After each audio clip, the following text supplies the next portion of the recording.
Sometimes the greatest acts of heroism happen in the blink of an eye, quiet, desperate, and hidden in the darkest moments. Let me tell you about Alexis Garth, a mother, a fighter, and a light for so many people. On New Year's Day, 2023, in Athens, Alabama, Alexis's world shattered. She was just 26, a mom of two little girls, juggling college, work at Walmart, and her own hair business. If you saw her on social media, you'd see her bright smile, her love for her family. But behind closed doors, Alexis was trapped in a nightmare, one with a man who promised love but delivered fear. Kaiwan Yarrow came into her life in early 2022. He was 6 years younger, already with a troubled past, shootings, probation, jail time. The kind of history that shadows every relationship.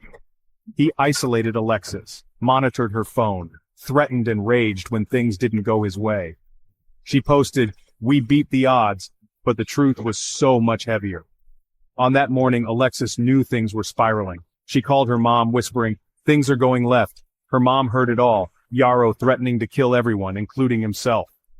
Shanetta, Alexis's mom, did what any terrified mother would do. She called 911, praying help would come fast enough.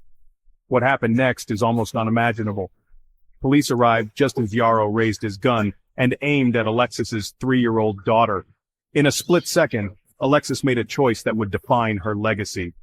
She threw herself in front of her child, taking 5 bullets meant for her baby. Her daughter crawled under a car, physically unharmed but forever changed. Alexis died a hero, her final act one of pure, selfless love. Yarrow was arrested on the spot, charged with capital murder, and eventually sentenced to life in prison with no chance of parole. The city of Athens was shaken to its core. Hundreds gathered for a candlelight vigil in Alexis's memory. Donations poured in for the local women's shelter.